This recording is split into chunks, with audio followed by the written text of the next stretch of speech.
All right, America, buckle up because we're talking about bad faith in our judicial system. Imagine a system supposedly built on fairness and justice, where the scales are tipped by sneaky tactics and hidden agendas. That's bad faith in a nutshell. It's like playing poker with a guy who's palming cards and peeking at your hand. Not exactly a fair game, is it? Bad faith infects every corner of the system. Prosecutors withholding evidence, that's bad faith. Lawyers dragging out cases to bankrupt their opponents, bad faith. Cops planting evidence to secure a conviction, you guessed it, bad faith. These actions erode the very foundation of our justice system, turning it into a rigged game where the truth becomes a distant second to winning at all costs. But here's the kicker, folks. Bad faith doesn't just hurt the people directly involved in a case, it poisons the well of justice for everyone.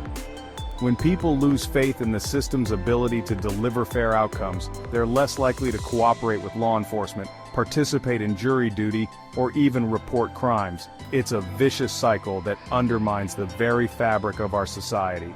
So, yeah, bad faith is a big deal, but don't worry, we'll unpack this mess and hopefully find a way out. Stay tuned.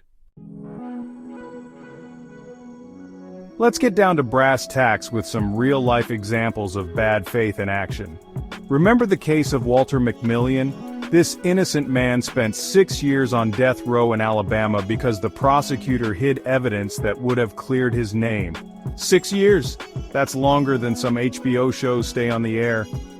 Then there's the infamous case of the Central Park Five. 5 teenagers, 4 black and 1 Latino, were coerced into confessing to a crime they didn't commit. The prosecution, blinded by public pressure and maybe a dash of something worse, ignored inconsistencies and relied on flimsy evidence. It took years, a confession from the real perpetrator and DNA evidence to finally exonerate them.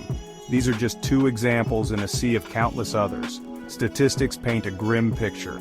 A study by the National Registry of Exonerations found that official misconduct contributed to nearly 60% of wrongful convictions in murder cases.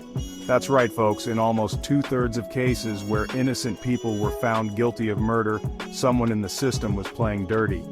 These examples aren't just anomalies, they're glaring red flags. They show how bad faith warps the pursuit of justice into a quest for convictions, regardless of guilt or innocence. And that, my friends, is a dangerous game to play with people's lives.